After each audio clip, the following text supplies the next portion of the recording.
नमस्कार। आकाशवाणी से प्रस्तुत है समाचार प्रभात।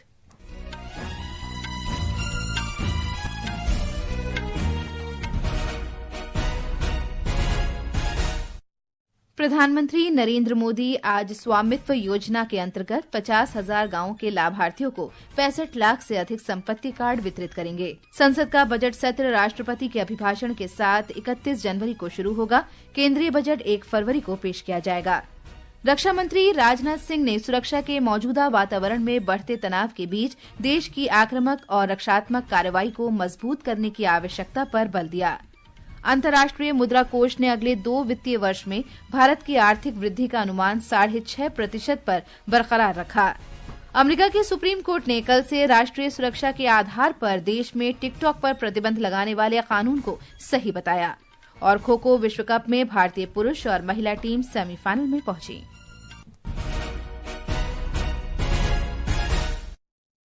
समाचार प्रभात के साथ मैं फरहत नाज। प्रधानमंत्री नरेंद्र मोदी आज वीडियो कॉन्फ्रेंस के माध्यम से स्वामित्व योजना के अंतर्गत 65 लाख से अधिक संपत्ति कार्ड वितरित करेंगे। ये देश के गांवों के सशक्तिकरण और सुशासन यात्रा में महत्वपूर्ण कदम होगा। हमारे संवाददाता ने बताया है कि संपत्ति कार्ड 10 राज्यों और 2 केंद्र शासित प्रदेशों के 50,000 से अधिक गांवों में वितरित किए जाएंगे। ग्रामीण भारत के आर्थिक विकास को बढ़ाने के लिए 2020 में स्वामित्व योजना शुरू की गई थी। इसके तहत सर्वेक्षण के लिए उन्नत ड्रोन तकनीक के माध्यम से घरों पर अधिकार का रिकॉर्ड प्रदान किया गया। यह योजना संपत्ति के मुद्रीकरण की सुविधा, बैंक ऋण के माध्यम से संस्थागत ऋण तक पहुंच को सक्षम बनाती है, संपत्ति से संबंधित विवादों को कम करती है और ग्रामीण क्षेत्रों में बेहतर संपत्ति मूल्यांकन और संपत्ति कर संग्रह का समर्थन करती है। इसके तहत 1,50,000 से अधिक गाँवों के लिए लगभग 1,25,00,000 संपत्ति कार्ड तैयार किए गए हैं। पुडुचेरी, अंडमान और निकोबार द्वीप समूह, त्रिपुरा, गोवा, उत्तराखंड और हरियाणा में यह योजना पूरी तरह से लागू हो चुकी है। दीपेंद्र कुमार के साथ सकलैन अख्तर, आकाशवाणी समाचार, दिल्ली। मध्य प्रदेश में आज ई वितरण कार्यक्रम के दौरान स्वामित्व योजना के अंतर्गत 15,63,000 से ज्यादा लाभार्थी प्रधानमंत्री से स्वामित्व कार्ड प्राप्त करेंगे। ब्यौरा हमारे संवाददाता से। प्रधानमंत्री नरेंद्र मोदी मध्य प्रदेश के संपत्ति कार्ड लाभार्थियों के साथ वर्चुअल संवाद भी करेंगे। वहीं मुख्यमंत्री डॉक्टर मोहन यादव सिवनी में आयोजित राज्य स्तरीय कार्यक्रम में शामिल होंगे। मध्य प्रदेश के जिला मुख्यालयों पर भी संपत्ति कार्ड वितरण कार्यक्रम होगा, जिसमें केंद्रीय मंत्री, प्रदेश के मंत्री, सांसद और विधायक शामिल होंगे। मध्य प्रदेश में ऐसी संपत्तियों की संख्या लगभग 45,60,000 है। इनमें से लगभग 39,63,000 संपत्तियों का काम पूरा भी हो चुका है। वहीं अब तक 24 लाख निजी अधिकार अभिलेखों का वितरण किया जा चुका है। संजीव शर्मा, आकाशवाणी समाचार, भोपाल। संसद का बजट सत्र 31 जनवरी से शुरू होगा। सत्र के पहले दिन राष्ट्रपति द्रौपदी मुर्मू लोकसभा और राज्यसभा की संयुक्त बैठक को संबोधित करेंगी। वित्त मंत्री निर्मला सीतारामन 1 फरवरी को केंद्रीय बजट पेश करेंगी। बजट सत्र का पहला चरण 13 फरवरी तक चलेगा, जबकि दूसरा चरण 10 मार्च से 4 अप्रैल तक होगा। रक्षा मंत्री राजनाथ सिंह ने रक्षा और सुरक्षा परिदृश्य में वैश्विक स्तर पर बढ़ते तनाव के मद्देनजर देश की आक्रामक और रक्षात्मक गतिविधियों को मजबूत करने की आवश्यकता पर जोर दिया है। कल नई दिल्ली में वर्ष 2024 को नेवल सिविलियंस के रूप में मनाने से संबंधित एक कार्यक्रम को संबोधित करते हुए उन्होंने कहा कि देश के रक्षा बलों की जटिलताएं समय के साथ बढ़ रही हैं।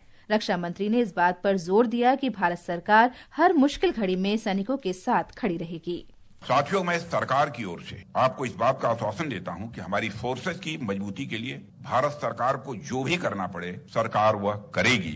आपके साथ भारत के 140 करोड़ नागरिक पूरी मजबूती के साथ खड़े हैं। आप और हम सब मिलकर न सिर्फ सामरिक दृष्टि से भारत को मजबूत बनाएंगे, बल्कि भारत की ओवरऑल ग्रोथ एंड डेवलपमेंट को भी एक नया डायमेंशन देने में कामयाब होंगे। रूसी सेना में कार्यरत कुल 12 भारतीय नागरिकों की मृत्यु हो गई है और 16 भारतीय नागरिक अभी लापता हैं। नई दिल्ली में कल मीडिया से बातचीत में विदेश मंत्रालय के प्रवक्ता रणधीर जायसवाल ने कहा कि केरल के बिनिल बाबू की मौत दुर्भाग्यपूर्ण है। मंत्रालय ने उनके परिजनों के प्रति शोक संवेदना प्रकट की है। अंतर्राष्ट्रीय मुद्रा कोष IMF ने अगले 2 वित्त वर्षों 2025-26 और 2026-27 में भारत की विकास दर 6.5% रहने का अनुमान बरकरार रखा है। ये अनुमान भारत की संभावनाओं के अनुरूप है। अंतर्राष्ट्रीय मुद्रा कोष ने ये जानकारी अपने ताजा विश्व आर्थिक सर्वेक्षण में दी है। IMF के अनुसार भारत ने विश्व की बड़ी अर्थव्यवस्थाओं के बीच अपनी सबसे तेज वृद्धि दर बरकरार रखी। केंद्र सरकार आवश्यक खाद्य वस्तुओं की उपलब्धता और कीमतों पर कड़ी निगरानी रख रही है ताकि उपभोक्ताओं को खाद्य वस्तुएं सस्ती और उचित मूल्य पर मिलना सुनिश्चित हो सके। केंद्रीय उपभोक्ता कार्य, खाद्य और सार्वजनिक वितरण मंत्रालय ने कहा है कि सरकार ने उपभोक्ताओं को आवश्यक खाद्य वस्तुओं की उपलब्धता और उचित मूल्य सुनिश्चित करने के लिए घरेलू उत्पादन को प्रोत्साहन राशि देने जैसे कई कदम उठाए हैं। मुंबई पुलिस ने बॉलीवुड अभिनेता सैफ अली खान पर मुंबई के बांद्रा स्थित उनके अपार्टमेंट में चाकू से हमला करने के मामले में एक व्यक्ति से पूछताछ की है। वारिस अली सलमानी नाम का ये व्यक्ति बढ़ई का काम करता है और उसका हुलिया हमलावर से मिलता जुलता है। इमारत से भागते समय हमलावर की तस्वीरें CCTV कैमरे में कैद हुई थीं। सैफ अली खान को हमले के बाद लीलावती अस्पताल में भर्ती कराया गया, जहां उनका ऑपरेशन हुआ और अब वे खतरे से बाहर हैं। पुलिस मामले की जांच कर रही है। उधर महाराष्ट्र के गृह, राजस्व, ग्रामीण विकास मंत्री योगेश कदम ने कहा कि घटना के पीछे लूटपाट ही एकमात्र मकसद था और हमले में कोई अंडरवर्ल्ड गिरोह शामिल नहीं है। महाराष्ट्र के मुख्यमंत्री देवेंद्र फडणवीस ने शुक्रवार को कहा कि इस मामले में पुलिस को कई सुराग मिले हैं और अपराधी को जल्द ही गिरफ्तार कर लिया जाएगा। दिल्ली विधानसभा चुनाव के लिए नामांकन पत्रों की आज जांच की जाएगी। नामांकन भरने की प्रक्रिया कल समाप्त हो गई। विधानसभा की 70 सीटों के लिए 1000 से अधिक उम्मीदवारों ने पर्चे भरे हैं। सोमवार तक नाम वापस लिए जा सकते हैं। मतदान 5 फरवरी को होगा और मतों की गिनती 8 फरवरी को की जाएगी। और अब खबरें महाकुंभ से।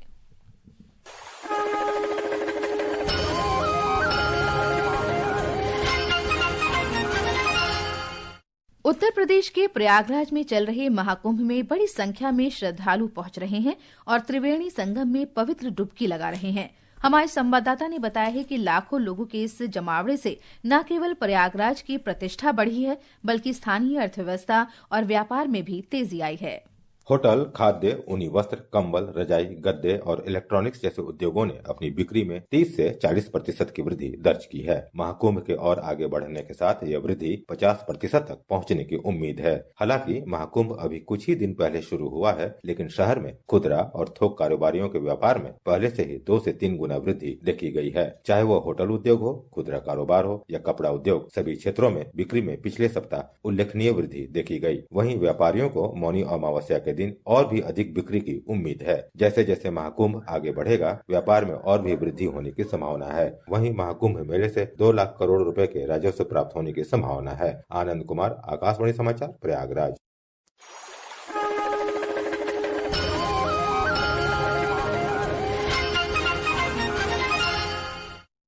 ये समाचार हमारी वेबसाइट www.newsonair.gov.in और हमारे news on AIR mobile app पर भी उपलब्ध हैं। अमेरिका की सुप्रीम कोर्ट ने वीडियो शेयरिंग प्लेटफॉर्म टिकटॉक पर कल से राष्ट्रव्यापी प्रतिबंध लगाने के प्रस्ताव से संबंधित संघीय कानून को सही ठहराया है। सुप्रीम कोर्ट ने कहा है कि चीन के स्वामित्व वाले इस सोशल मीडिया प्लेटफॉर्म को अमेरिका स्थित किसी मालिक को बेचे जाने तक ये प्रतिबंध जारी रहेगा। एक रिपोर्ट। अदालत का कल का ये सर्वसम्मत फैसला कांग्रेस और न्याय विभाग के इस रुख के अनुरूप है कि चीनी कंपनी बाइट डांस के स्वामित्व वाला टिकटॉक राष्ट्रीय सुरक्षा के लिए खतरा है। अमेरिकी सांसदों ने अदालत में दलील दी कि चीनी कम्युनिस्ट पार्टी इस ऐप का इस्तेमाल दुष्प्रचार करने और उपयोगकर्ताओं के साथ हेर फेर करने के लिए कर सकती है। कल से 17 करोड़ अमेरिकियों द्वारा उपयोग किए जाने वाला टिकटॉक अब अमेरिका में ऐप स्टोर में डाउनलोड के लिए उपलब्ध नहीं होगा। Bharat, Britain, Australia, Belgium, Canada, France और नीदरलैंड सहित कई अन्य देशों ने इस ऐप पर यह कहते हुए प्रतिबंध लगाया है कि चीन जासूसी के लिए टिकटॉक का इस्तेमाल कर सकता है। समाचार कक्ष से जसपाल कौर।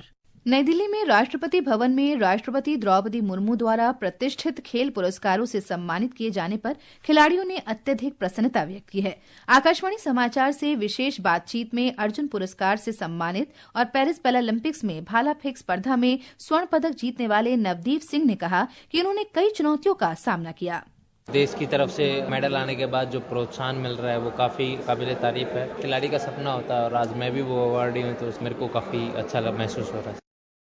वहीं द्रोणाचार्य पुरस्कार से सम्मानित और निशानेबाजी कोच दीपाली देशपांडे ने कहा कि खिलाड़ी सफलता के मुकाबले असफलता का अधिक सामना करते हैं और कोच के रूप में उनकी जिम्मेदारी ये सुनिश्चित करना होती है कि असफलताएं खिलाड़ी पर नकारात्मक असर न डालें। ये द्रोणाचार्य अवार्ड मुझे मिला है। मेरे पिछले 12 साल से मैं कोचिंग कर रही हूँ शूटरों को। खिलाड़ी तो जैसे जितना सक्सेस उसको मिलता है उससे ज़्यादा फेल्यूर्स उनको फेस करना पड़ता है, तो वो खेल का एक अहम हिस्सा है और वो फेल्यूर से ही हम सीखते हैं और बड़े परफॉर्मेंस की तरफ जाते हैं। वहीं खो खो विश्व कप में मेजबान भारतीय पुरुष और महिला दोनों टीमें अपने अपने वर्ग के सेमीफाइनल में पहुंच गई हैं। दोनों ही टीमों ने पूरे टूर्नामेंट में शानदार प्रदर्शन कर अपने सभी मैचों में जीत हासिल की है और इसी जीत पर टीम की कोच डॉक्टर मुन्नी जून ने कहा कि विश्व कप के लिए टीमों ने पहले से ही अच्छी तैयारी की थी। उन्होंने सफलता का श्रेय मजबूत रणनीति और टीम वर्क को दिया। हमने अपनी टीम का जो लास्ट में 15 गर्ल्स को जो सिलेक्ट किया है, उनका अलग अलग ऑलराउंडर, डिफेंडर, अटैकर, इस तरह से अपने पोजीशन को फिट किया और उनको बार बार डेली मैचेस प्रैक्टिस में उनको कॉन्फिडेंस लेवल को अपग्रेड करने के लिए, टीम वर्क के लिए कि बच्चे सेल्फ ना खेलें, बैचेस से हम बच्चों को भेजते हैं। हमने भरपूर प्रयास किया है कि हमारी टीम बड़े कॉन्फिडेंस के साथ और हर मैच में सेंचुरी मारे। वहीं भारतीय महिला टीम की खिलाड़ी नाजिया बीबी ने जीत के सफर पर अपने विचार साझा किए। आज तो हमें बहुत ज्यादा खुशी है क्योंकि हमने रेगुलर सेंचुरी कंप्लीट की है और हमारी स्ट्रेटेजी ये है कि हमारे टीचर्स हमें हमेशा ये बोलते हैं ऐसे खेलना है, गुड डिफेंसर कौन है, गुड चेजर कौन है, अटैकर अच्छा कौन है या पोल डाइव कैसे मारनी है, सब कुछ ऐसे ही सीखते हैं।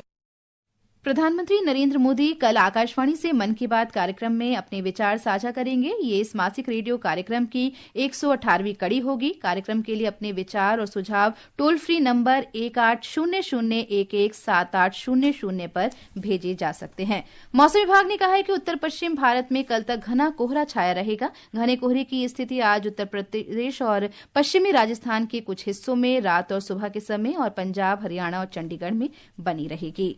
ये समाचार आकाशवाणी से प्रसारित किए जा रहे हैं। और अब आज के समाचार पत्रों की सुर्खियों के साथ हैं नईम अख्तर। धन्यवाद फरहत।